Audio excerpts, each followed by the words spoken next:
Bismillahirrahmanirrahim. It's Math 327 Functional Analysis. My name is Dr. Talat Nazir. आज हम अपना lecture number 10 start करेंगे जिसमें हम लीनियर ऑपरेटर्स को डिस्कस करेंगे। इससे पहले हमने फाइनाइट डायमेंशनल स्पेसेस को पढ़ा था, नॉर्म स्पेसेस, वेक्टर स्पेसेस को हमने एक स्पेस में जगह बना ली थी जिसके ऊपर हम कोई मैपिंग लेकर जाएं, कोई ट्रांसफॉर्मेशन लेकर जाएं, कोई ऑपरेटर्स लेकर जाएं तो वो किस तरह से रोल प्ले करते हैं। Now this is the time that कि हम देखेंगे कि ऑपरेटर्स या आपके जो ट्रांसफॉर्मेशंस हैं ये कैसा रोल प्ले करती हैं मैपिंग्स के ऊपर। इसी तरह हम फंक्शंस एंड इसी तरह हम जो है ना डिफरेंट काइंड ऑफ मैपिंग्स को स्टडी करेंगे। तो इस सिलसिले में हम आज स्टार्ट लेते हैं लीनियर ऑपरेटर्स से। तो हम कोर्स आउटलाइन को अगर आज की देखें तो हम क्या क्या डिस्कस करेंगे। सबसे पहले हम लीनियर ऑपरेटर्स को डिस्कस करेंगे कि लीनियर ऑपरेटर्स की डेफिनेशन क्या है, कौन कौन से ऑपरेटर्स जो हैं वो लीनियर होते हैं। सेकेंडली फिर हम इससे रिलेटेड एग्जांपल्स को डिस्कस करेंगे कि कौन कौन सी हमारे पास जो हैं वो एग्जांपल्स हैं लीनियर ऑपरेटर के हवाले से और किस तरह की एग्जांपल्स जो हैं वो हमारे पास लीनियर ऑपरेटर्स नहीं हैं। Then the null spaces and the range of a linear operators. Null spaces क्या होती हैं, range of a linear operator किस तरह से डिफाइन होती है, और फिर हम कुछ इंपॉर्टेंट जो है एग्जांपल्स और प्रॉब्लम्स को स्टडी करेंगे related to the linear operator. तो हम let start from the linear operator. तो इसका जो हम इंट्रोडक्शन इस तरह से स्टडी करेंगे जिस तरह के कैलकुलस में हम आर या कॉम्प्लेक्स स्पेसेस को स्टडी करते थे। तो वहां पर हम क्या कहते हैं, in calculus we consider the real line R and the real valued functions on R और एनी सबसेट ऑफ आर। हम किसी भी उसके सबसेट के ऊपर स्टडी करते हैं।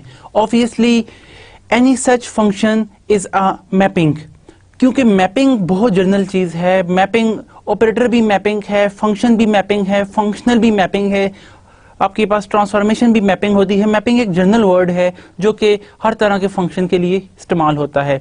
आप कह सकते हैं कि एक स्टूडेंट्स को आप उनके मार्क्स पे जो है मैप कर रहे हैं तो ये एक मैपिंग है। ऐसा फंक्शन डिफाइन करते हैं जो आप जिस स्टूडेंट का नाम लें आपको जो इमेज में जो आंसर रिजल्ट मिलता है वो उनके मार्क्स मिलते हैं या उनकी हाइट मिलती है, ये भी एक मैपिंग है। आप एक स्टूडेंट्स को दूसरे उसके फ्रेंड पे मैप करते हैं, अली हामिद, यानी कि Ali is the friend of Hamid, इस तरह की कलेक्शन ले लें, ये भी एक मैपिंग है। तो फंक्शन जो होते हैं वो तो हम आर से आर पे डिफाइन करते हैं या आर के किसी सबसेट के से दूसरे आर के किसी सबसेट या इटसेल्फ पे मैप करते हैं।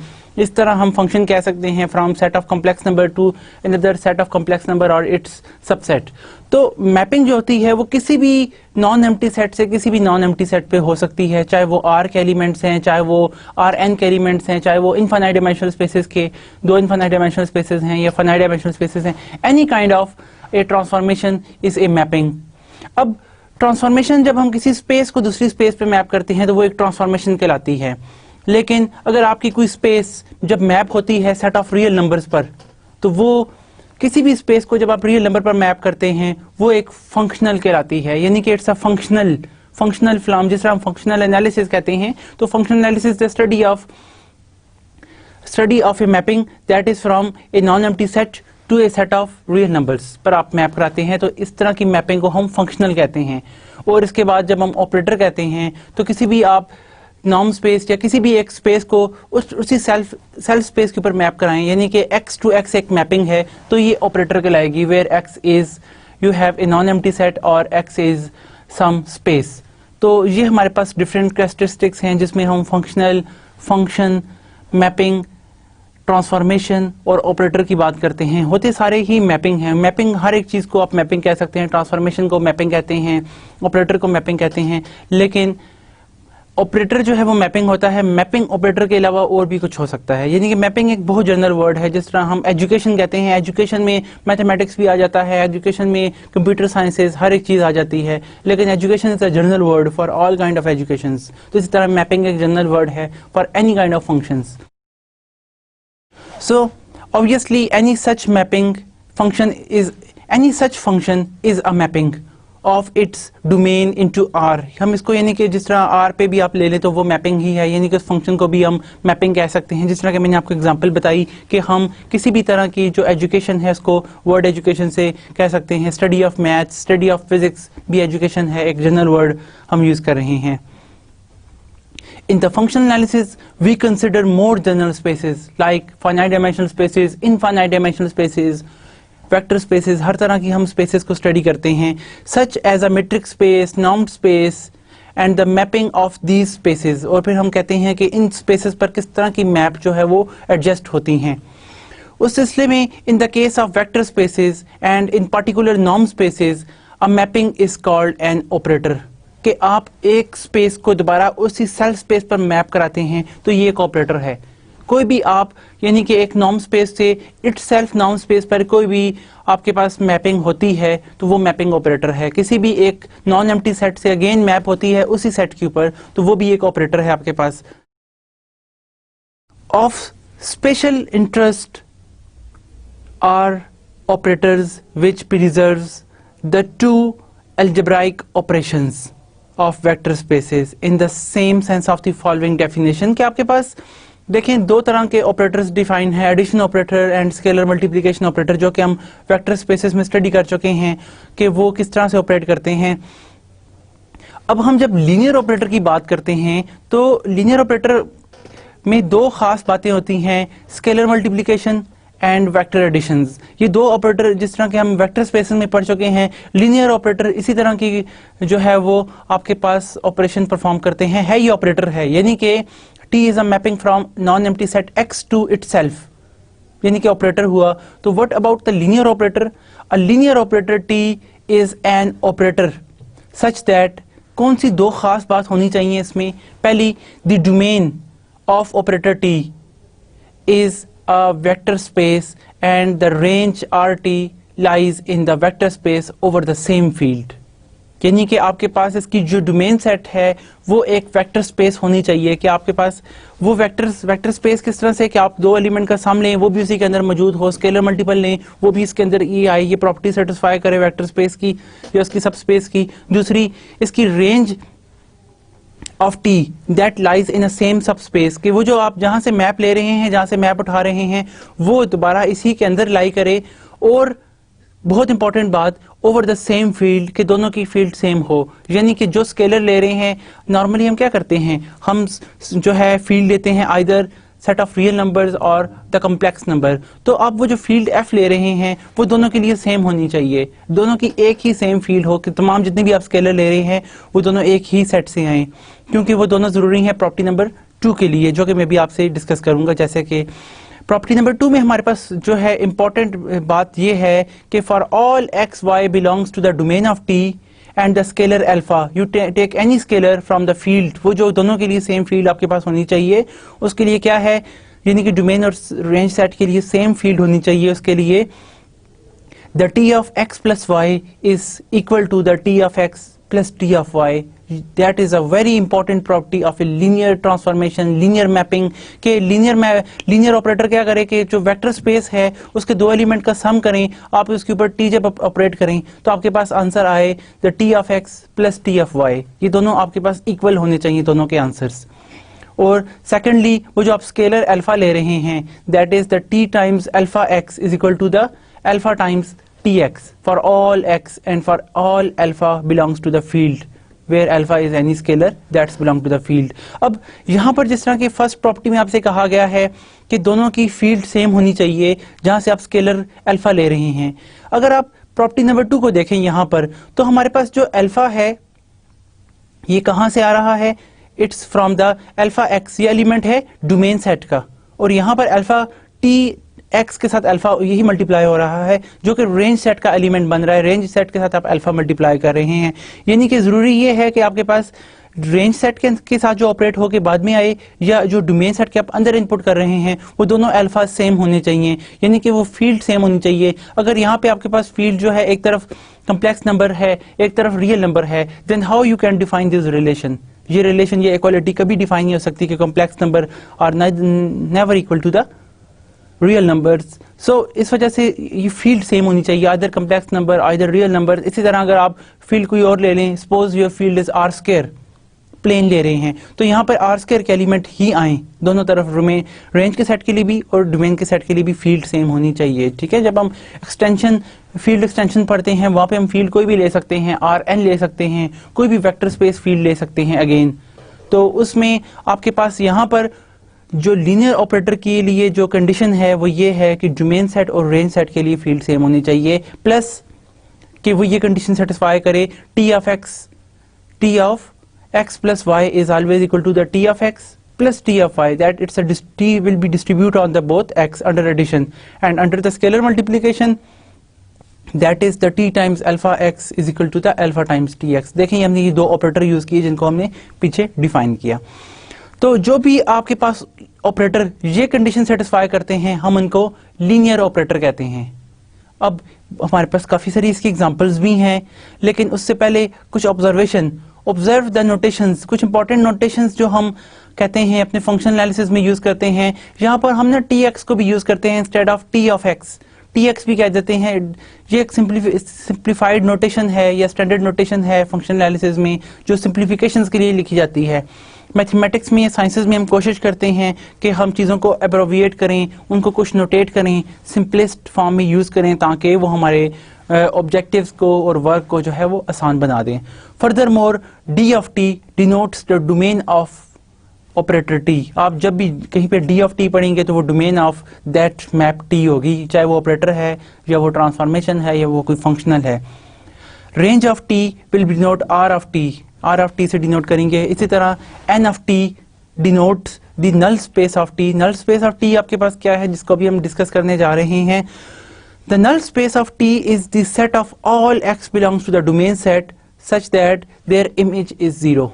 कि वो तमाम ऐसे एलिमेंट्स जिनके ऊपर टी अप्लाई हो तो आंसर जीरो आए, उन एलिमेंट्स की कलेक्शन जो है वो नल स्पेस में आपके पास आ जाती है। मिसाल के तौर पर यहाँ पर मैं एग्जांपल लिखने जा रहा हूँ आपके लिए। मिसाल के तौर पर आपके पास जितने भी एलिमेंट्स हैं जो कि मैप होते हैं जीरो के ऊपर, यानी कि हम कह सकते हैं कि आपके पास एक्स टी एक मैप है जो आर से आर पे डिफाइंड है। अब आर से आर पे डिफाइंड है भी लीनियर। तो आप देखें कि आपके पास ना फॉर इंस्टेंस के T of X equal to में ले लेता हूँ 3x, ये आपके पास आर से आर पे एक मैप है। अब कौन से एलिमेंट को जीरो पर मैप करती है टी? यहाँ पे अगर आप देखें जीरो को जीरो पर मैप करती है। अब जीरो को जीरो पर मैप करती है तो इसका मतलब है ये जीरो जो इस डोमेन सेट का एलिमेंट है, डोमेन ऑफ टी का, वो क्या है? That is belongs to the kernel of T. तो यहाँ पर आपके पास कर्नल ऑफ टी में क्या कोई और एलिमेंट्स भी हैं? कर्नल ऑफ टी इसको कहते हैं। कर्नल ऑफ टी जो है नॉर्मली हम ग्रुप थ्योरी में डिस्कस करते हैं, लेकिन यहाँ पर हम फंक्शनल एनालिसिस में कर्नल ऑफ टी को बहुत सारे डिफरेंट पर्पसेस के लिए भी यूज करते हैं। फॉर इंस्टेंस डिफरेंशियल इक्वेशंस की फॉर्म के लिए, इंटीग्रल इक्वेशंस की फॉर्म के लिए। तो यहाँ पर नॉर्मली हम इसको कर्नल ऑफ टी के बजाय एक खास वर्ड यूज करते हैं जिसको हम कहते हैं नल स्पेस ऑफ टी। और नल स्पेस ऑफ टी यहाँ पर आप देखें कौन से ऐसे एलिमेंट्स हैं अंडर दैट मैप जो कि जीरो पर, जिनका इमेज जीरो आता है, वो आपके पास एक ही एलिमेंट है जो कि जीरो है। तो हम कहेंगे कि इसमें हमारे पास जो नल स्पेस है उसके अंदर सिर्फ जीरो ही एलिमेंट इसको बिलोंग करता है, सिर्फ जीरो उसमें मौजूद है। और हमारे पास ये नल स्पेस जो है ये हमेशा जो है वेक्टर स्पेस होती है, क्योंकि आप दो एलिमेंट का सम करें जीरो जीरो का वो भी जीरो ही होता है, कोई अल्फा टाइम जीरो करें वो भी जीरो ही आता है जो कि इस नल स्पेस को बिलोंग करता है। और zero space is a vector space, ये हम ऑलरेडी डिस्कस कर चुके हैं। तो इस केस में आपके पास ये है। अब बुनियादी तौर पर बात ये आती है क्या आपने ये जो एक मैप आपने डिफाइन की है T x equal to 3x, एक एक्सपेंसिव टाइप के, हर x को 3 से मल्टीप्लाई कर देता है। कंट्रैक्शन जब हम इसमें आप कांस्टेंट 1 से कम लें कंट्रैक्शन कहलाती है। तो अब हम यहाँ पे एक्सपेंसिव टाइप हमने एक मैप लिया, क्या ये मैप लीनियर है? कि आप देखते हैं क्या हम यहाँ पे T of x plus Y करें तो आपके पास जो आपके आता है under this map you can see that it's gives you the 3x plus Y. इस तरह से फॉर्म आपके पास आ जाती है which further equal to the 3 of x plus the 3 of Y. और यहाँ पे बाय डेफिनेशन ये क्या है? टी एक्स है प्लस ये क्या है by definition? The T of Y. तो देखें जब भी T of x plus Y करते हैं तो आपके पास under this map you obtain the answer that is the T of x plus T of Y, ये सेम इक्वल आ जाते हैं। और दूसरी बात कि इस मैप में आप कोई भी स्केलर अल्फा ले लें जो कि आर को बिलोंग करे, विद एक्स लें तो आपके पास क्या आंसर आएगा? 3 times that alpha x, which you can further right the alpha times 3 of x. और यहाँ पर अल्फा आपके पास चूंकि स्केलर है 3x किसके इक्वल है? द टी ऑफ एक्स के। तो हमने यहाँ पर देखा कि कोई भी आप स्केलर मल्टीप्लाई करें यहाँ पर टी ऑफ अल्फा एक्स आपके पास बराबर आता है alpha of x for all scalar alpha. आप जो भी स्केलर अल्फा लेते हैं और जो भी एक्स जो है वो डोमेन सेट ऑफ टी लेते हैं, तो आपके पास ये दोनों कंडीशंस होल्ड करती हैं। तो इसका मतलब क्या हुआ कि ये आपका जो ऑपरेटर है इट्स अ लीनियर ऑपरेटर, जो कि हमने यहाँ पे लिखा it's a linear operator from R to R, क्योंकि आपके पास डोमेन स्पेस और रेंज स्पेस सेम है, इस वजह से हम इसे लीनियर ऑपरेटर कहेंगे। और हमने यहाँ पे नल स्पेस को डिस्कस किया। नल स्पेस वो तमाम एलिमेंट्स जिनका आपके पास आउटपुट जीरो आता है, तो ऐसे तमाम एलिमेंट्स, तो यहाँ पे सिर्फ एक जीरो ही एलिमेंट ऐसा है जो कि जिसका इमेज जीरो है, तो वी कैन से दैट कि it's null space in this case is a singleton. लेकिन बहुत सारी और भी एलिमेंट्स हो सकते हैं नल स्पेस को जो बिलोंग करें जिनका इमेज जीरो हो सकता है। ये हम बहुत सारी ऐसी इस तरह की एग्जांपल कंस्ट्रक्ट कर सकते हैं। In other words of null space is kernel space, ये हम डिस्कस कर चुके हैं। जो कि कर्नल स्पेस जो है, कर्नल भी ऐसे एलिमेंट्स की कलेक्शन को कहते हैं जो जिनका इमेज आपके पास जीरो है। जिस तरह ग्रुप थ्योरी में हमने देखा, अलजेब्रा में देखा कि आपके पास कर्नल ऑफ टी वो तमाम एलिमेंट्स होते हैं जिनका इमेज जीरो हो, तो यहाँ पे हम उसको नल स्पेस ही कहते हैं, क्योंकि वहाँ पे कर्नल ऑफ टी जरूरी नहीं है कि कोई सब स्पेस या वेक्टर स्पेस बनाए, लेकिन यहाँ पे हमारे पास जो भी नल स्पेस होती है it's always a vector space, क्योंकि हम यहाँ पे इसको किसी स्पेस पे डिफाइन कर रहे हैं जिसके इमेजेस आपके पास, किसी ऑपरेटर के जिसके इमेजेस आपके पास क्या आ रहे हैं, देयर इमेजेस आर जीरो। अच्छा, अब हम यहाँ पे we should also say something about the use of arrows. Arrows यानी कि नोटेशन करते हैं समटाइम्स फॉर कनेक्शंस, कन्वर्जेंस के लिए। Arrows in connection with operators के हम नॉर्मली कहते हैं कि हमारा एक जो टी है मैप करता है domain set to the range set. Let D of X जो है वो आपके पास हमेशा डोमेन सेट का हिस्सा होता है कि आपकी एक मैप सेट एक्स से वाई पे मैप कर रही है, तो उसकी जो भी एलिमेंट्स जो कि आप डोमेन से लेते हैं, domain of T that is always contained in the set X, and similarly the range of T is a subset of Y. यानी कि टी आपके पास एक ऑपरेटर है वेक्टर स्पेस एक्स से वेक्टर स्पेस वाई तक, तो वो domain of T is always the subset of X, range of T is always the subset of Y, where x and y are two vector spaces, both में are real vector space or complex vector space। ये depend करता है उनकी field पर कि उनकी field क्या है। Then T is an operator from domain of T to the range of T। ये एक ऑपरेटर कहलाता है, ये एक मैपिंग कहलाती है। डोमेन ऑफ T, अगर आपके पास x इक्वल टू y है तो उस केस में ये ऑपरेटर होगा। अगर x और y दो डिस्टिंक्ट स्पेसेस हैं तो उस केस में आपके पास ये एक मैपिंग कहलाएगा, या इसको हम ट्रांसफॉर्मेशन भी कहेंगे। रिटन एज कि T is a mapping from the domain of T to the range set of T, ये दो आपके पास सेट्स हैं। और from D of T into Y written as कि आपके पास टी एक मैपिंग है जो कि D of T into Y पे मैप करती है, यानी कि वाई के किसी सबसेट के ऊपर ये मैप हो रही है। इस तरह से हम अपने जो है ऑपरेटर को या मैपिंग को डिस्प्ले करते हैं अपने फंक्शनल एनालिसिस के कोर्स में। अब क्लियरली हम देखते हैं कि हमारी जो ये डेफिनेशन है, क्या हम इसको किसी दूसरी फॉर्म में लिख सकते हैं लीनियर ऑपरेटर की। तो लीनियर ऑपरेटर जो है वो दो प्रॉपर इंपॉर्टेंट प्रॉपर्टी सेटिस्फाई करता है, जो हमने देखा कि T of x plus Y is equal to the T of x plus T of Y for all X belongs to the domain of T. और दूसरी बात, T of alpha X equal to the alpha times T of X. ये आपके पास ये जो दो आपके पास कंडीशंस हैं ये इक्विलिएंट हैं इस कंडीशन के T of alpha x plus beta Y is equal to the alpha times T of x plus beta of Y, beta of T Y.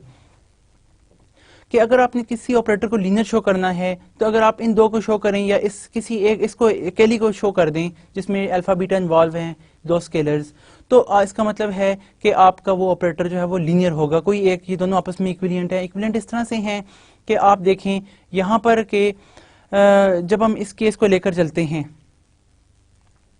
यहाँ पर कि whenever what about the T of alpha x plus beta Y, जो आपका T linear operator है तो वो ये ऊपर वाली दो कंडीशन सेटिस्फाई करेगा क्वेश्चन नंबर 1 की, ए पार्ट बी और बी पार्ट बी। तो हम पहला पार्ट अप्लाई करें तो वो कहता है कि आपके पास this gives you the T of alpha x plus the T of beta Y, ये आपको इस तरह से दे देगा। और अगर आप सेकंड प्रॉपर्टी ये सेटिस्फाई करें जिसमें टी ऑफ अल्फा एक्स के हर स्केलर को आप यहाँ पे बाहर ले आते हैं तो ये आपको यहाँ पे प्रॉपर्टी दे देगा alpha times T X plus the beta times T Y. आप यहाँ पर भी इम्प्लाई करें तो देखें हमने यहाँ पे इस प्रॉपर्टी को प्रूव कर दिया जिसमें ये दोनों इन्वॉल्व हो रही हैं।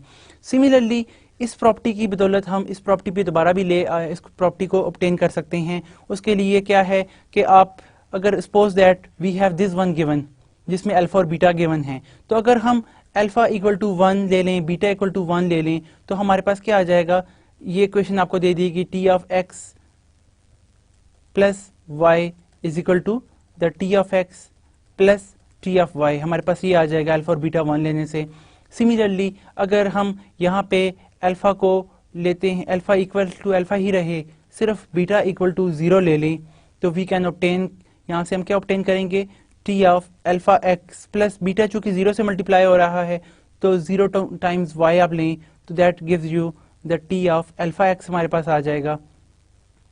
ठीक है, टी ऑफ अल्फा एक्स आ जाएगा और वो किसके इक्वल होगा, यहाँ से हम अप्लाई कर सकते हैं, इसके ऊपर अप्लाई करें तो ये हमें क्या देगा, वैल्यूज दैट गिव्स अस के alpha times T times alpha x plus the T times 0y। और 0y पे देखें एलिमेंट 0 है, तो हमारे पास जो लीनियर ऑपरेटर है इसकी इंपॉर्टेंट प्रॉपर्टी ये है कि ये हमेशा 0 को 0 पे ही मैप करता है, क्योंकि इसकी जो रेंज स्पेस है वो भी एक सब स्पेस होती है, वो 0 को हमेशा 0 पर मैप करती है, तो ये एलिमेंट आपके पास 0 आ जाता है। और उस तरीके से चूंकि आपका टी ऑपरेटर है वो लीनियर कंडीशन प्रिजर्व करता है, और हम यहाँ से बड़े आराम से कंक्लूड कर सकते हैं कि आपके पास जो इसके आउटपुट्स आएंगे वो किस तरह से आएंगे, alpha times the T of x. तो यानी कि हम ऑब्टेन यहाँ से कर लेंगे ये फर्स्ट प्रॉपर्टी के T of alpha X equal to the alpha times T of X. आप इसको ज़रा प्रिसाइजली करके भी लिख सकते हैं कि आपके पास यानी कि one can say that what about the T of alpha X. T of alpha X को हम लिख सकते हैं यहाँ पे T of alpha x plus the 0 times Y, ये लिख लें, क्योंकि 0 से y मल्टीप्लाई करें तो 0 ही आता है। और अगर आप कंडीशन ये वाली यूज करें जिसमें अल्फा और बीटा की प्रॉपर्टी है, तो हमारे पास क्या आ जाएगा, the alpha times T X plus 0 times T Y. वो जो स्केलर है वो आपके पास बाहर आ जाएगा, और हमें पता है यहाँ पे हमारे पास टी ऑफ अल्फा एक्स आ जाएगा, और 0 multiply by any vector is 0। ठीक है, तो आपके पास ये एलिमेंट 0 ही आ जाएगा, और इस तरह हम ऑब्टेन कर लेते हैं अपनी ये वाली प्रॉपर्टी। तो इससे प्रूव हो गया कि आपके पास ऊपर वाली दो कंडीशंस इक्विवेलेंट हैं अल्फा बीटा वाली कंडीशंस के ये आपके पास इक्वल है T of alpha x plus beta Y is equal to the alpha times T X plus beta time T Y condition के। तो हम यहाँ पर we obtain this formula which we can use many times कि t of 0 is equal to 0। अगर t linear operator है तो वो हमेशा 0 को 0 पर मैप करेगा। उसका भी प्रूफ बड़े आराम से हम देख सकते हैं। अगर तो आपके पास अल्फा 0 है, अगर हम t0 यहाँ पर लेते हैं, सपोज कि हमारे पास t जो है 0 को देखते हैं किस पर मैप करता है, तो we can write here t times हम अल्फा की जगह 0 ले लेते हैं, एलिमेंट 0 टाइम्स x। तो इसकी प्रॉपर्टी क्या है कि आपका 0 बाहर आ जाएगा, t जो है वो चूंकि लीनियर ऑपरेटर है तो आपके पास जो कांस्टेंट स्केलर है वो हमेशा बाहर आ जाता है, और 0 से जो भी मल्टीप्लाई होता है उसका आंसर 0 ही आता है। एंड वी ऑब्टेन दैट कि t0 जो है वो 0 है, यानी कि हमेशा जिस एलिमेंट का जो है 0 हमेशा नल स्पेस को बिलोंग करता है। यहाँ पर आप गौर कर लें कि जिस स्पेस का जिस रेंज का जो एलिमेंट 0 होता है, यानी कि t जिस एलिमेंट को 0 पर मैप करे वो एलिमेंट नल स्पेस को जाता है। तो यहाँ पर देखें ये एलिमेंट आपका इस तरह से नल स्पेस को बिलोंग करता है। चूंकि ऑपरेटर आपका लीनियर हो तो वो ये कंडीशन सेटिस्फाई करेगा। अब द फार्मूला 1 जो हमने फार्मूला 1 अभी डिस्कस किया, यानी कि जो दो प्रॉपर्टीज हैं लीनियर ऑपरेटर की, जिसमें हम T of alpha T of x plus Y देखते हैं equal to T of x plus T of Y की इक्वल, और इसी तरह T of alpha X equal to the alpha times T X for any scalar alpha. आपके पास ये expression, अगर हम इस फार्मूला एक्सप्रेशन को देखें तो ये हमें एक फैक्ट देती है that the linear operator T is homomorphism. Homomorphism in the sense, homomorphism जो है वो क्या चीजें परफॉर्म करता है। होमोमॉर्फिज्म हमें बताता है कि आपका ऑपरेटर जो है वो बाइजेक्टिव भी है, उसका इन्वर्स भी एग्जिस्ट करता है। ये properties of a vector space, its domain into the other vector space, that is T preserve the two operators of vector spaces under addition और मल्टी स्केलर मल्टीप्लिकेशन जो दो ऑपरेटर्स दो कंडीशंस है वो ये लाजमी सेटिस्फाई करता है। इन वन ये आपके पास in one on the left we first apply the vector space operation under addition कि हम देखते हैं दो एलिमेंट्स को ऐड करें तो क्या आता है, and multiplication by some scalars, फिर हम स्केलर से मल्टीप्लाई करके इस प्रॉपर्टी को देखते हैं। तो आपका जो ये लीनियर ऑपरेटर है ये दोनों कंडीशन अंडर स्केलर मल्टीप्लिकेशन और वेक्टर एडिशन दोनों कंडीशंस को एट अ टाइम फुलफिल करता है, and then map to the resulting vector space into Y, किसका जो रिजल्ट आता है वो वाई की स्पेस के ऊपर मैप करता है कि वाई का कोई सबसेट है जो कि रेंज ऑफ टी है। Whereas on the right first we map x and y into y and then perform the vector space operation in y, कि फिर हमने क्या किया कि x y एलिमेंट्स को y पे मैप किया, फिर हम कोई स्केलर उसके साथ मल्टीप्लाई कर लेते हैं अपनी दूसरी प्रॉपर्टी के अंदर। the outcome becomes the same, कि आपके पास दोनों में इक्वल का साइन है, दोनों का रिजल्ट जो सेम है, यानी कि t of alpha x is same as the alpha times tx. this property makes linear operator important, ये इसकी एक इंपॉर्टेंट प्रॉपर्टी लीनियर ऑपरेटर की शो करता है। In turn the vector space are important in functional analysis mainly because the linear operators defined on them, कि हम बहुत सारी वेक्टर स्पेसेस के ऊपर लीनियर ऑपरेटर डिफाइन करते हैं। लीनियर ऑपरेटर जो है वो बहुत इंपॉर्टेंट जो है कंडीशन सेटिस्फाई करते हैं, उनकी बहुत सारी एप्लीकेशंस हैं। इवन अगर आप लीनियर अलजेब्रा का पूरा कोर्स देखें तो वो लीनियर ऑपरेटर के ऊपर मुंसलिक है। बहुत इंपॉर्टेंट प्रॉपर्टीज और एप्लीकेशंस आपको उस कोर्स में मिलेंगी लीनियर अलजेब्रा के, यानी कि जितनी भी इसकी एप्लीकेशंस हैं लीनियर साइड पर वो हम स्टडी कर सकते हैं। लेकिन functional analysis is very general, it discuss about the non linear spaces as well. तो आपके पास जो नॉन लीनियर मैप्स हैं वो बहुत सारी ऐसी कंडीशन भी सेटिस्फाई करती हैं जो आज हम अभी देखेंगे। इससे पहले हमने एक एग्जांपल देखी है, जिस तरह कि आपने यहाँ पर देखा कि हमने पीछे एक लीनियर ऑपरेटर की एग्जांपल देखी जिसमें हमने कहा कि t of x is equal to 3x, और हमने देखा कि ये लीनियर की दोनों कंडीशन सेटिस्फाई करती है। अगर हम इसके बरक्स इसी मैप को थोड़ा सा ट्रांसलेट कर दें कि हम कहते हैं कि हमारे पास ये जो मैप है ना कुछ इस तरह से है, that is the t of x equal to the 3x plus 1, इसको मैं t स्टार का नाम दे देता हूं। t स्टार आपके पास एक नई मैप है जिसका आउटपुट आपके पास है 3x प्लस 1, ये भी r से r पे मैप है। तो क्या ये मैप लीनियर है? अगर हम इस पे प्रॉपर्टी सेटिस्फाई करें, दोनों प्रॉपर्टीज देखते हैं क्या ये लीनियर ऑपरेटर की दोनों कंडीशंस को सेटिस्फाई करता है। t of x plus y को अगर हम देखें तो what about the image, the image is that 3x plus y plus 1, ये आपके पास इस प्लस 1 फॉर्म में आ जाएगा, और which is not equal to the 3 of x plus 1 plus the 3 of y plus 1, यानी कि यहाँ पे देखिए 1 प्लस 1 2 है हमारे पास, ये 1 is not equal to 2 according to this, और ये आपके पास किसके इक्वल है, t ऑफ x के plus t star of x के, और ये आपके पास क्या है, t स्टार ऑफ y के। तो ये आपस में इक्वल नहीं आते, तो इसका मतलब क्या है कि ये ट्रांसलेशन अगर आप ले लें, वेयर एनी आप कोई भी स्केलर लेते हैं या वेक्टर लेते हैं जो कि नॉन जीरो है, तो आपकी वो जो ट्रांसफॉर्मेशन होती है या वो ऑपरेटर है वो लीनियर ऑपरेटर नहीं रहता। तो इस तरह से हम देख सकते हैं कि इसने ये कंडीशन सेटिस्फाई नहीं की, हम बाकी कंडीशंस को भी यहाँ पे एम्प्लॉय कर सकते हैं, लेकिन अगर कोई एक कंडीशन ही सेटिस्फाई ना करे तो वो लीनियर ऑपरेटर नहीं होता। इस हवाले से अगर आप वैसे थोड़ा सा गौर करें तो ये दूसरी कंडीशन भी सेटिस्फाई नहीं करता, यानी कि आप जब t ऑफ कोई भी अल्फा x लेते हैं तो आपके पास अंडर दिस डिफाइनिंग जो t स्टार आपने मैपिंग ली है इसका इमेज क्या होगा, 3 ऑफ अल्फा x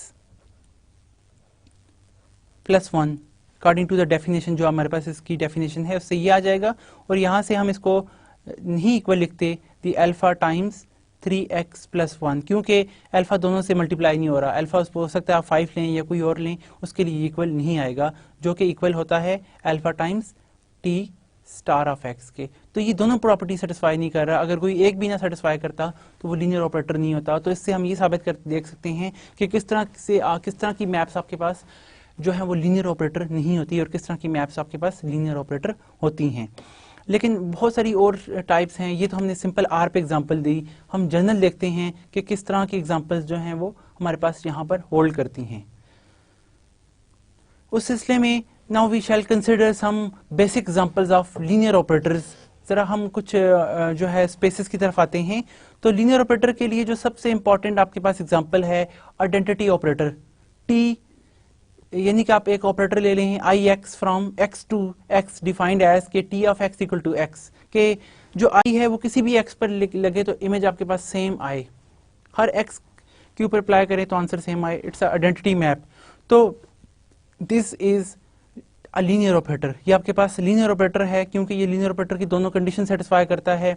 इसमें आपके पास डोमेन सेट और रेंज सेट इसमें हमारे पास इक्वल हैं। और दूसरी बात अगर आप देखें अंडर दिस ऑपरेटर, आप कोई भी डोमेन सेट्स के दो एलिमेंट लें, वो आई में आप x प्लस वाई लें तो आपके पास क्या आएगा, ये x प्लस वाई पर ही इस एलिमेंट को मैप करेगा और वो इक्वल होता है the I of x plus the I of y for all x y belongs to the domain set x।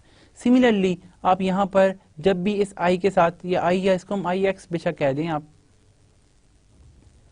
दोबारा हम इस i के साथ कोई भी अल्फा x अप्लाई करते हैं तो आंसर हर एक अल्फा x की इक्वल ही आता है। और हम अल्फा यहीं पे इसको हम अगेन i ऑफ x की इक्वल कह सकते हैं फॉर एनी स्केलर अल्फा। तो हम देख सकते हैं कि ये हर स्केलर के लिए ये दोनों कंडीशन सेटिस्फाई करता है लीनियर ऑपरेटर की। हेंस वी कंक्लूड दैट के identity operator is a linear operator. Secondly हम जीरो ऑपरेटर को डिस्कस करें तो जीरो ऑपरेटर ऐसा ऑपरेटर होता है जिसका आउटपुट हमेशा जीरो आए आपके पास। तो zero operator is also linear operator because zero operator जब भी आपकी कोई से दो एलिमेंट पर मैप करते हैं, फॉर इंस्टेंस के zero of x plus Y जो कि एक्स के एलिमेंट्स हैं, तो आपके पास क्या आ जाएगा यहाँ पे आंसर दोनों का, यानी कि इस x प्लस वाई पर भी मैप करेंगे तो आंसर आपके पास जीरो ही आएगा। और जीरो को हम लिख सकते हैं द जीरो प्लस जीरो, और वो किसके इक्वल होगा आपके पास, one can write here the I of X, क्योंकि आई ऑफ एक्स का जवाब भी यही है और आई ऑफ वाई का जवाब भी यही है, हर एक का आंसर जीरो के इक्वल है। तो hints it satisfies the first condition. Also आप यहाँ पे जीरो को किसी भी अल्फा एक्स पर मैप करते हैं तो हमारे पास आंसर जीरो आता है और हम इसे लिख सकते हैं the alpha times zero because alpha times zero is equal to zero and hence आपके पास अल्फा यही रखें और हम इसे कह सकते हैं that is the image of this zero operator. मैं जीरो के ऊपर बार लगा दूं ताकि हमें वो कंफ्यूजन न रहे। तो आपके पास अगेन ये भी आपके पास जीरो है, हियर इज अ जीरो, तो वो जो भी हम जीरो के ऊपर बार लगाएं ताकि ये ऑपरेटर शो करे तो आपके पास बड़े आराम से ये चीज़ प्रूफ हो जाती है कि आपका वो जो जीरो ऑपरेटर है, जीरो के ऊपर हम यहाँ पे बार लगाएं ताकि इसको जरा सा बार लगाने से ये हम यहाँ पे आइडेंटिफाई कर लेते हैं कि इट्स ऑपरेटर जो कि हर एलिमेंट को जीरो कर देता है। तो यहाँ पर देखें ये जो जीरो बार है या जो जीरो ऑपरेटर है, ठीक है, ये null operator that satisfies the conditions of linear operator. और क्योंकि आपके पास आंसर जीरो आ रहा है जो एक नल स्पेस है, तो इससे क्या हम ऑब्टेन करते हैं कि zero operator is a linear operator. Now see about the differential operator. Differential operator हमारे पास let X be a vector space of all polynomials defined on AB closed interval. We may define a linear operator t on x in the setting form of t of xt equal to the x dash of t, यानी कि dash is denoted as a derivative of xt। xt क्या है आपके पास, तमाम functions हैं, continuous function defined on closed interval AB। अब जो continuous interval जो आपके पास continuous functions होते हैं क्लोज इंटरवल पर, उनका डेरिवेटिव एग्जिस्ट करता है, ये हम कैलकुलस में पढ़ चुके हैं। तो आपके पास इस तरह का जो भी ऑपरेटर हम डिफाइन करें वो एक लीनियर ऑपरेटर होता है क्योंकि ये लीनियर की दोनों कंडीशन सेटिस्फाई करता है। हमें पता है कि दो फंक्शंस दो के सम का डेरिवेटिव लें तो वो डिस्ट्रीब्यूट हो जाता है, यानी कि derivative of f plus G is the derivative of f plus derivative of g, जो कि हम कैलकुलस में देख चुके हैं। इस तरह हम ये भी देख चुके हैं the derivative of alpha times x is equal to the alpha times derivative of x, कि वो अल्फा जो है वो कॉमन बाहर आ जाता है, डेरिवेटिव से आप बाहर ले सकते हैं। तो ये लीनियर की दोनों कंडीशन सेटिस्फाई करता है। तो अगर हम इन दोनों कंडीशंस को ध्यान में रखें तो हम यहाँ पे बड़े आराम से ये चीज़ ऑब्टेन कर सकते हैं the T of x T plus Y T. अगर हम यहाँ पे x और वाई टी पर अप्लाई करें तो अकॉर्डिंग टू दिस डेफिनेशन ये हमारे पास क्या हमें देगा, the X T plus Y T दो फंक्शंस हैं, दो कंटिन्यूस फंक्शंस हैं डिफाइंड ऑन क्लोज इंटरवल, इनका derivative according to this definition. और डेरिवेटिव हमें पता है डेरिवेटिव लीनियर होता है, derivative of first plus second is equal to the derivative of first function plus the derivative of second function, क्योंकि derivatives हम देख चुके हैं, डेरिवेटिव में सम रूल होल्ड करता है, सम रूल ऑफ कैलकुलस के derivative of f plus G same as derivative of f plus derivative of g। और यहाँ से हम क्या ऑब्टेन करेंगे, what is this, according to the definition it's equal to the x of t of xt प्लस this is the t of yt. So it's fulfilled the first condition. Similarly you can see that कि what about the t of alpha xt, जब alpha xt पर आप इसको apply करते हैं तो आपके पास क्या आ जाएगा, this will gives us the alpha times x t and then its derivative। और हमें पता है डेरिवेटिव की प्रॉपर्टी होती है कि आप वहाँ से स्केलर कोई भी कॉमन ले सकते हैं कि derivative of alpha f is equal to the alpha times derivative of f। So according to that, क्योंकि यहाँ पे एक्स टी हमारे पास कोई फंक्शन है, कंटिन्यूस फंक्शन है, हम यहाँ पे अल्फा को कॉमन ले लेते हैं। So the left is x time t and which further gives us the alpha times the t of x T according to the definition of linear operator t। हमने यहाँ पे डेफिनेशन अप्लाई की। सो हम यहाँ पे देख सकते हैं the alpha time tx is same as the alpha times tx. The t time alpha x is same as the alpha times tx. Hence, these two conditions shows that this differential operator is a linear operator. For every x y belongs to the up space x से नहीं तो ये condition satisfy हो जाती है। हम dash जो है जिसमें डेरिवेटिव को डिनोट करती है और हमने इसकी लीनियर ऑपरेशन को यहाँ पे चेक कर लिया कि किस तरह से आपका ये डिफरेंशियल ऑपरेटर जो है वो लीनियर होता है। इसी तरह आपका जो इंटीग्रल ऑपरेटर होता है वो भी लीनियर ऑपरेटर होता है। उसकी वजह क्या है कि हमारे पास ये दो प्रॉपर्टीज हमेशा इंटीग्रेशन में होल्ड करती हैं, जो हम कैलकुलस में पढ़ चुके हैं कि आप कोई भी इंटीग्रल लें, चाहे वो आपके पास प्रॉपर इंटीग्रल है या इम्प्रॉपर इंटीग्रल है, integral of f plus G is same as the integral of f plus the integral of g for any kind of functions f g which are continuous defined on closed interval। और इसी तरह आप integration of some alpha f पढ़ते हैं तो वो क्या होता है आपके पास, the alpha times the integral of f। According to these two definitions you can see that कि आपका जो इंटीग्रल ऑपरेटर है वो लीनियर प्रिजर्विंग होता है। तो अगर आप बड़े आराम से शो कर सकते हैं कि ये दो प्रॉपर्टी जो कि हर इंटीग्रल ऑपरेटर सेटिस्फाई करता है, इस वजह से आपका जो इंटीग्रल ऑपरेटर है वो लीनियर है, यानी कि t इज लीनियर ऑपरेटर। आप ये दो प्रॉपर्टी यूज करें और इसको शो करें। Now the multiplication by t, another operator जो कि आपके पास space of all continuous function defined on close interval a b से हम इटसेल्फ एक ऑपरेटर डिफाइन करते हैं t, जो कि इसी स्पेस के ऊपर दोबारा से सेल्फ मैप होता है इस तरह कि t of x t equal to the t times x T, यानी कि t के एलिमेंट स्केलर को साथ मल्टीप्लाई कर देता है। जिस तरह हमने देखा कि वो 3 को साथ मल्टीप्लाई करके देखा हमने, तो यहाँ पे थोड़ा सा जनरल है कि कोई भी आप t ले लें जो a b क्लोज इंटरवल से आता है, उसके साथ आप स्केलर मल्टीप्लाई करके देखें तो क्या ये आपका ऑपरेटर लीनियर है। इसको सेटिस्फाई करना बड़ा ही ईजी है, यानी कि हम यहाँ पे देख सकते हैं जो t है वो इस फंक्शन एक्स टी पे अप्लाई हो। यहाँ पे एक्स टी आपके पास एक फंक्शन है जो कि रियल वैल्यूड फंक्शन है, एक्स टी को किसी आर पे मैप करता है एलिमेंट पे। तो जब हम यहाँ पर इस ऑपरेटर को देखते हैं जो कि इक्वल है टी ऑफ एक्स टी के, और यानी कि कांस्टेंट मल्टीप्लाई हो जाता है, तो जब भी हमारा ये operator X T plus Y T दो फंक्शंस के ऊपर अप्लाई करें तो देखें बाय डेफिनेशन ये क्या करता है, हर एलिमेंट के साथ टी को मल्टीप्लाई कर देता है। तो यहाँ पे क्या आ जाएगा, the X T plus the Y T which gives us that the T multiply with the first component plus T जो कि आपके पास स्केलर है, स्केलर डिस्ट्रीब्यूशन को अगर हम देखें तो हमें ये प्रॉपर्टी मिल जाती है and which gives us that कि it's equal to the T of x T, t of the xt and further it's a x t and finally here we obtain that is the t of, finally अगर हम यहाँ पे देखें we obtain the t of yt। तो हमारे पास ये जो डिस्ट्रीब्यूशन प्रॉपर्टी है लीनियर अलजेब्रा की, लीनियर ऑपरेटर की, ये प्रूव हो गई। इसी तरह से आप यहाँ पर सेकेंडली देखें, कोई भी स्केलर अल्फा लें और आप यहाँ पे एक्स टी के साथ इसको ऑपरेट करें तो हमारे पास क्या आंसर आएगा, the t times alpha with X T आ जाएगा, यानी कि स्केलर के साथ t मल्टीप्लाई हो जाता है according to this scalar multiplication by t। And we can see that कि आप यहाँ से t कॉमन ले सकते हैं, T square with X T. ये आपके पास टी आपके पास आ गया। हमने यहाँ से इसको कॉमन ले लिया, यहाँ पे स्केयर हमारे पास कोई नहीं है, इसको हम इस फॉर्म में भी लिख लेते हैं। और अकॉर्डिंग टू दिस आपके पास अल्फा बाहर ही रहेगा, टी टाइम्स एक्स टी किसके इक्वल है? By the definition this gives us the T of x T. तो यहाँ पर देखें, the T of alpha x is same as the T times the alpha times T x.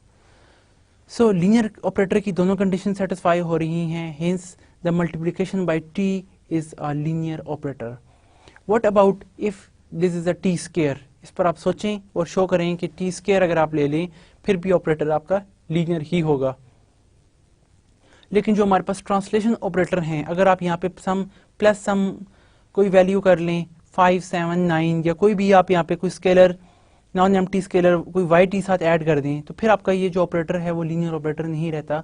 You can check it. ठीक है, आपके पास यहाँ पे plus आप टी स्केयर कर दें तो आपका ऑपरेटर, या टी स्केयर रूट कर दें तो आपका ऑपरेटर जो है वो लीनियर नहीं होगा। इसी तरह हम यहाँ पे ना बहुत सारे डिफरेंट टाइप्स ऑफ ऑपरेटर्स को देख सकते हैं फाइनाइट डायमेंशनल स्पेसेस पर, यानी कि elementary vector algebra. The cross product with two factor product with one fixed factor defined a linear operator. आप यहाँ पे ना सबसे पहले तो आप ये करें, दी क्रॉस प्रोडक्ट को देखें कि दो फैक्टर्स को हम क्रॉस प्रोडक्ट करते हैं तो एक आपके पास R3 का एलिमेंट ही आता है, R3 के दो एलिमेंट का क्रॉस प्रोडक्ट करें तो हमारे पास बहुत सारे वेज हैं। फॉर इंस्टेंस कि हम उसको ना डिटर्मिनेंट लेके भी i j k के नीचे फर्स्ट वेक्टर फिर सेकंड वेक्टर उनका डिटर्मिनेंट लेते हैं तो हमारे पास क्रॉस प्रोडक्ट आ जाता है। वो ऑपरेटर भी लीनियर ऑपरेटर होता है R3 से R3 पे। सिमिलरली अगर आप डॉट प्रोडक्ट लें कि कोई भी आप स्केलर अल्फा मल्टीप्लाई करें तो वो भी आपके पास जो होगा क्या होगा? लीनियर ऑपरेटर ही होगा।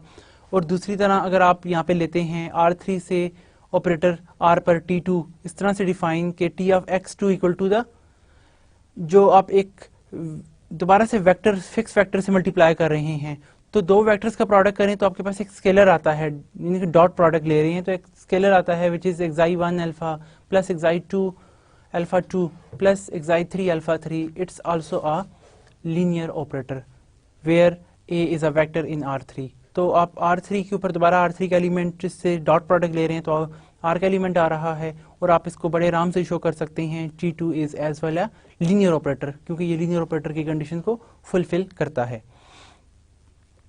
Very important, the matrices.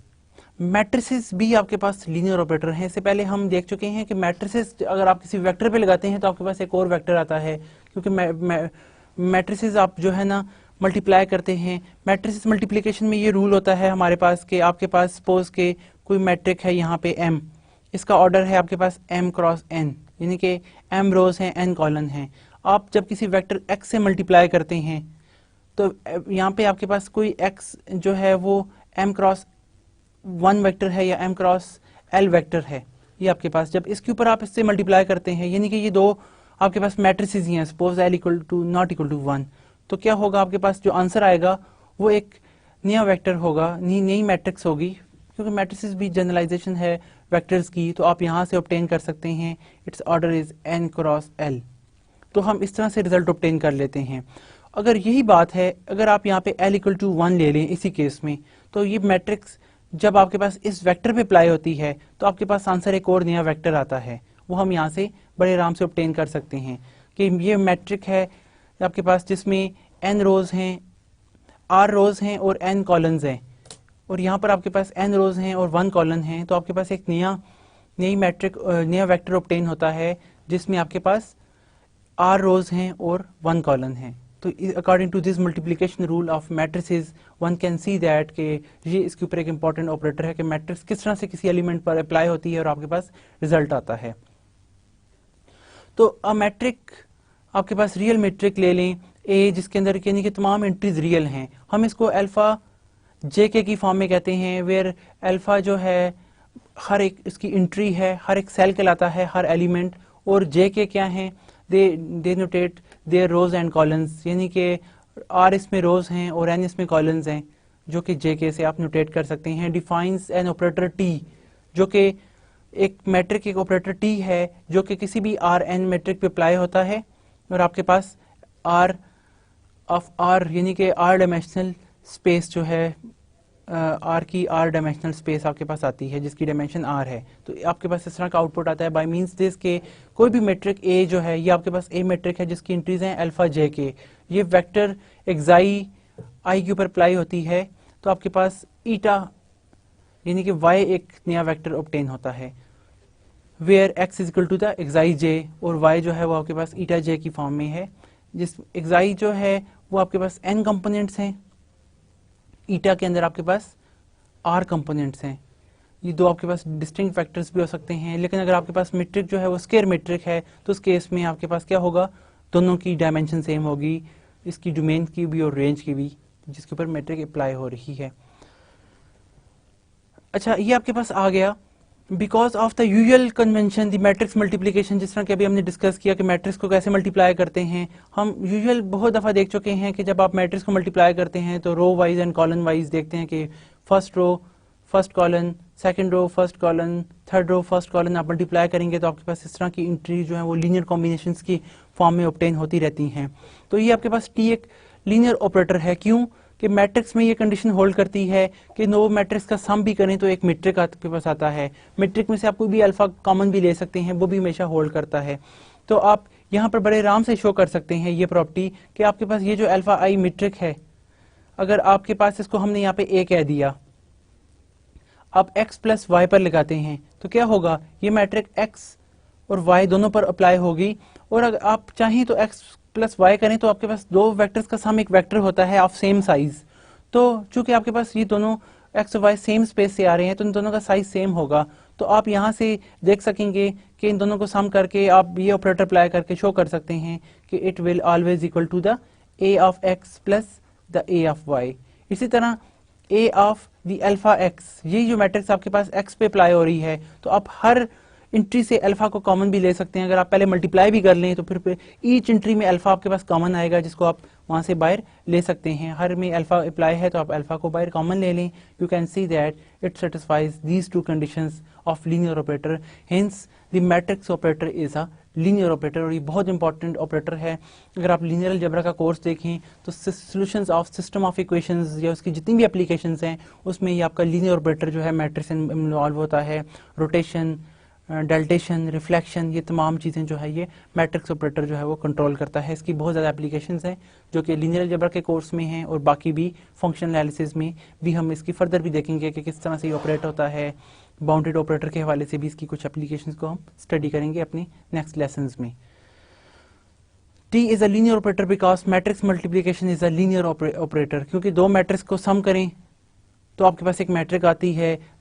किसी भी मैट्रिक्स में अगर आपके पास कोई स्केलर कॉमन है वो हम उसको बाहर ले सकते हैं। ये जिसकी इंपॉर्टेंट खूबसूरत प्रॉपर्टियां हैं जिसकी वजह से ये हम देख सकते हैं कि ये लीनियर ऑपरेटर है। ये दोनों कंडीशन सेटिस्फाई करता है जो हमने यहाँ पे राइट साइड पर मेंशन की हैं।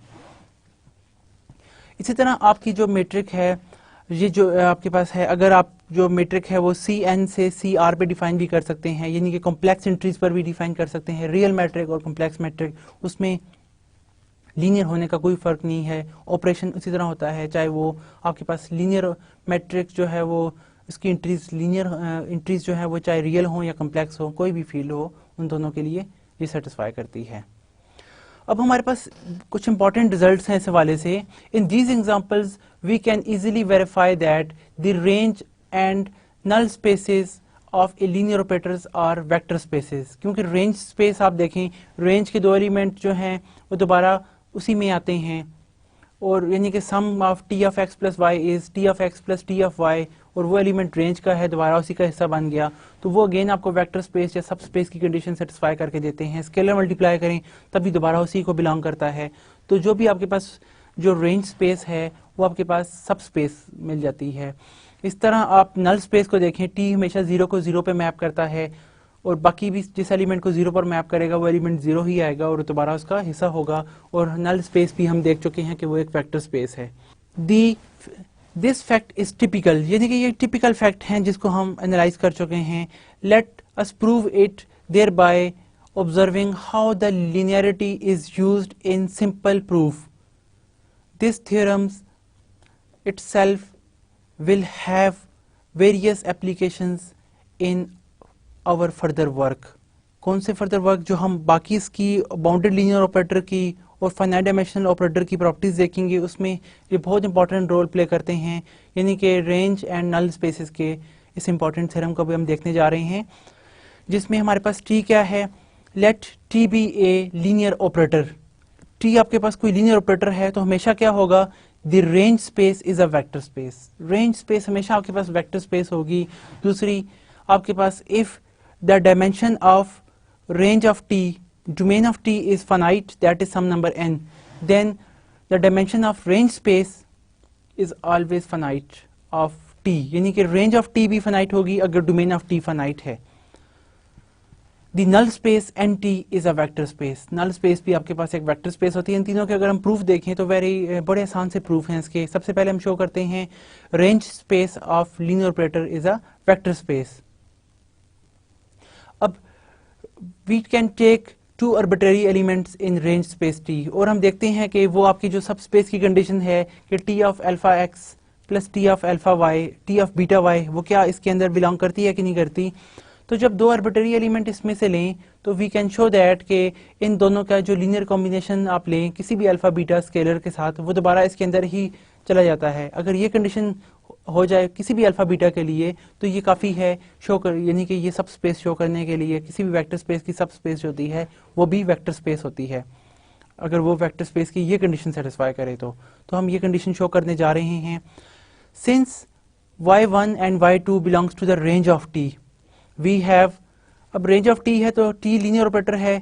ऑपरेटर क्या करता है, उसके लिए हर एक के लिए डोमेन सेट में कोई एलिमेंट लाजमी एग्जिस्ट करता है, x1 भी और x2 भी, जिसका ये इमेज होगा। ये दो एलिमेंट हमें इसके लिए जरूर मिलेंगे। नाउ अब t alpha of x1 plus beta of x2 belongs to the domain of t, क्योंकि डोमेन ऑफ t के अगर आप इस तरह के एलिमेंट इसके अंदर बिलोंग किए हुए लेते हैं तो what about the d of t, d of t is a vector space, since इस वजह से ये एलिमेंट इसके अंदर बिलोंग कर जाएंगे। And the linearity of t implies that कि जब t आप इसके ऊपर अप्लाई करते हैं, t लीनियर है, वो ये कंडीशन सेटिस्फाई करेगा, अल्फा यहाँ से बाहर आ जाएगा, बीटा भी यहाँ से बाहर आ जाएगा, और सम आप इस फॉर्म में लिख सकते हैं। तो t ऑफ x इक्वल है y1 के, t ऑफ x2 y2 के इक्वल है। तो इससे आप ये क्या ऑब्टेन कर लेते हैं कि ये आपके पास कोई ना कोई इमेज आ गया जो इस तरह से ऑपरेट हो रहा है।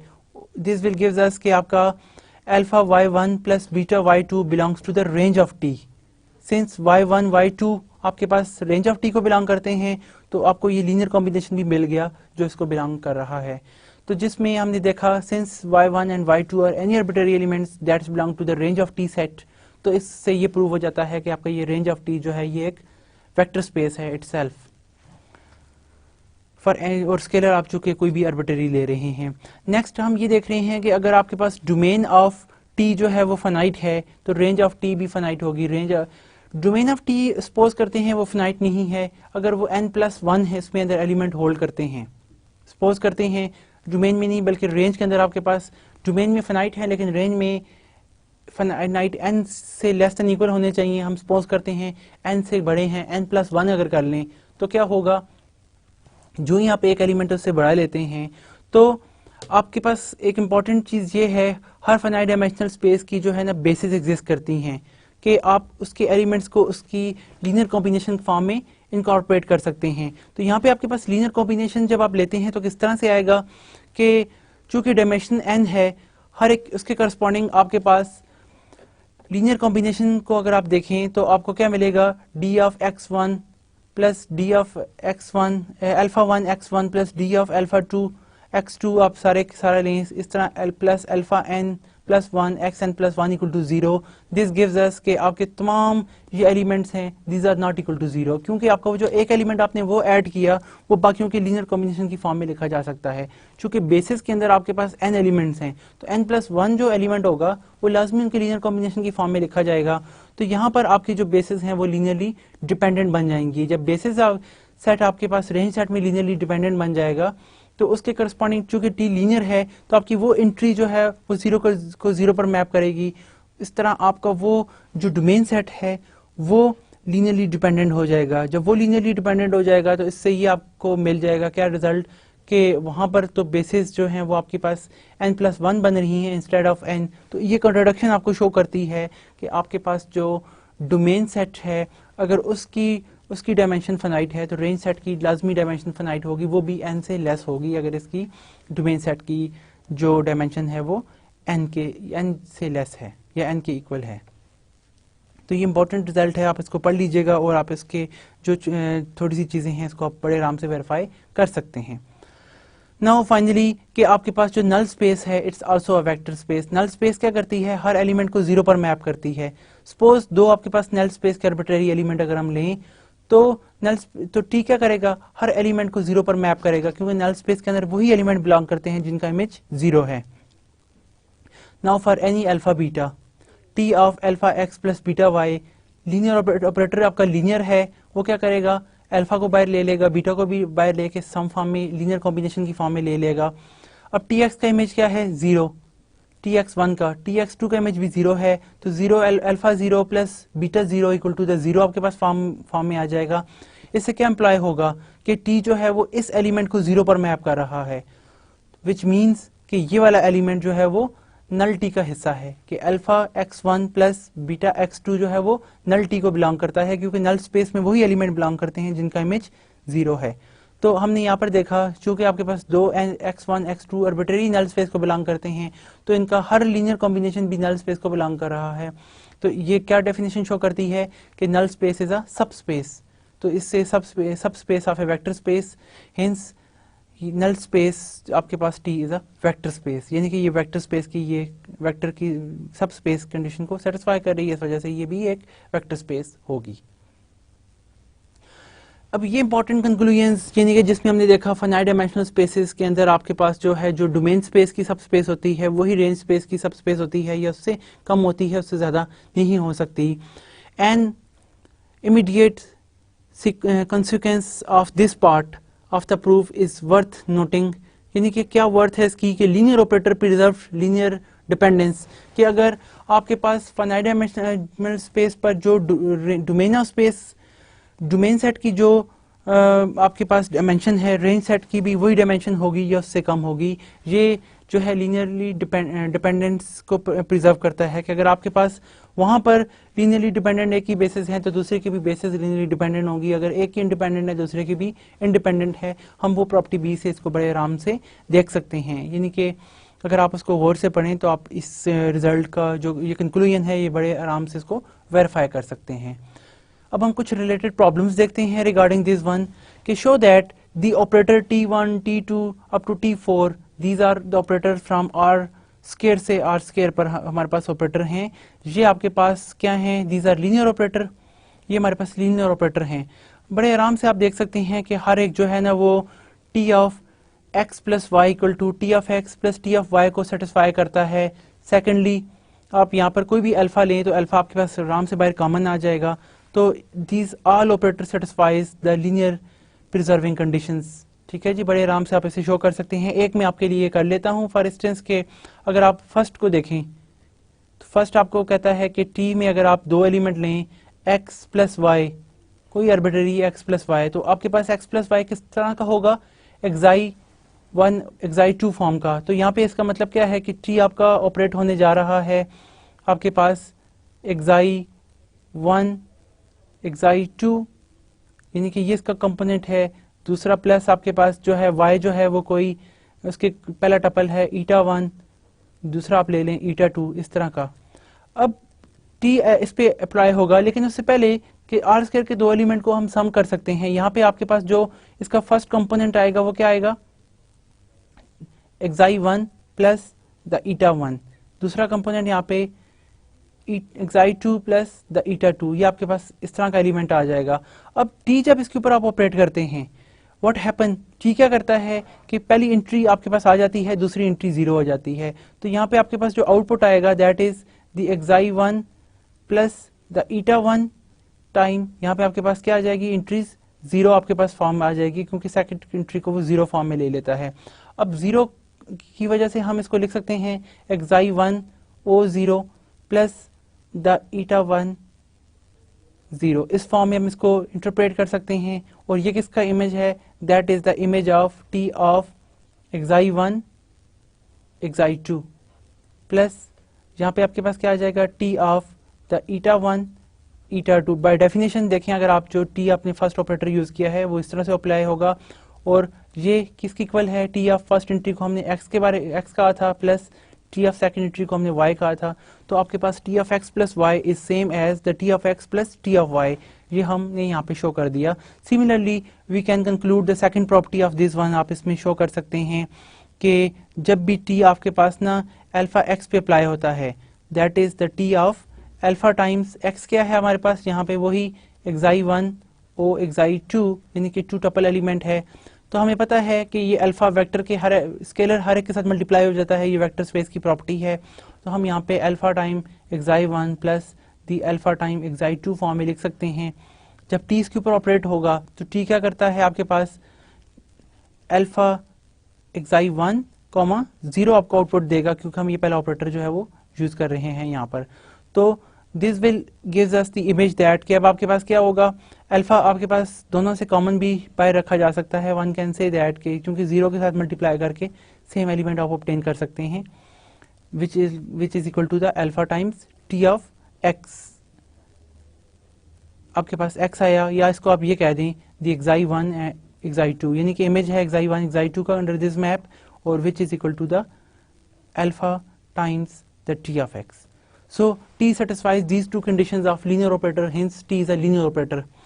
Also the intercept these operators geometrically. आप geometrically देखें तो ये क्या कर रहा है, geometrically आपके पास r square यहाँ पर है। अगर मैं पहले को ही सिर्फ आपको बताऊं तो r square में यहाँ पे आपके पास कोई एक्साई 1 एक्साई 2 आप यहाँ पे कोई एलिमेंट लेते हैं, तो आपके पास ये जो T है T1 ये मैपिंग करती है, हम देख आपके पास किस तरह से कि आपके पास एलिमेंट आते हैं एक्साई 1 और 0 यानी कि टाइप एलिमेंट। तो आप यहाँ पर ये क्या करेगा, एक्साई 1 आपके पास एक्साई 1 और 0 यानी कि इस तरह के हर एलिमेंट को इस पॉइंट पर मैप करेगा, जिसमें आपके पास जो है एक्साई 1 तो है लेकिन यहाँ पे एलिमेंट 0 है, यानी कि इसको इस पूरी लाइन पे मैप करेगा ये टी ऑपरेटर। यहाँ के एलिमेंट को कोई भी पॉइंट यहाँ पे होगा तो इसको इस लाइन के ऊपर मैप करता जाएगा, ये इसकी ज्योमेट्रिकल इंटरप्रिटेशन है।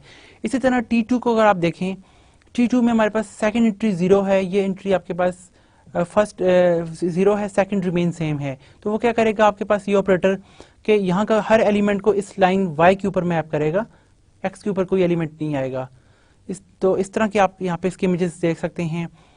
वाइल जो आपके पास थर्ड मैप है वो क्या करती है, एक्साई 1 एक्साई 2 को एक्साई 2 एक्साई 1 कर देती है, यानी कि उसको जस्ट ट्रांसपोज कर लेती है एक्स वाई को वाई एक्स के फॉर्म में।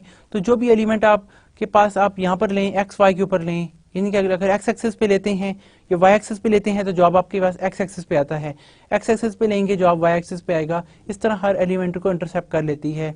और फाइनली जो T4 है हमारे पास, T4 क्या करता है, x1 x2 को ट्रांसलेट कर लेता है, इसको स्केलर किसी स्केलर से मल्टीप्लाई कर लेता है हर टर्म के साथ, यानी कि जो भी आप अल्फा लेंगे यहाँ पे स्पेस को अल्फा टाइम्स दैट वन के साथ लिख लेगा। यानी कि कंपोनेंट आपके पास अगर आप T4 को देखें तो जो भी आप यहाँ पे आपके पास एक्साई 1 एक्साई 2 ये आपके पास दो टपल्स हैं, एक पॉइंट यहाँ पे कोई भी मौजूद है तो ये इस पॉइंट को मैप कर देगा। यहाँ पे कोई आपके पास अल्फा स्केलर मौजूद है जिसको एक्साई 1 से भी और एक्साई 2 को भी इससे मल्टीप्लाई करके इस पॉइंट पर ले आएगा इस प्लेन में,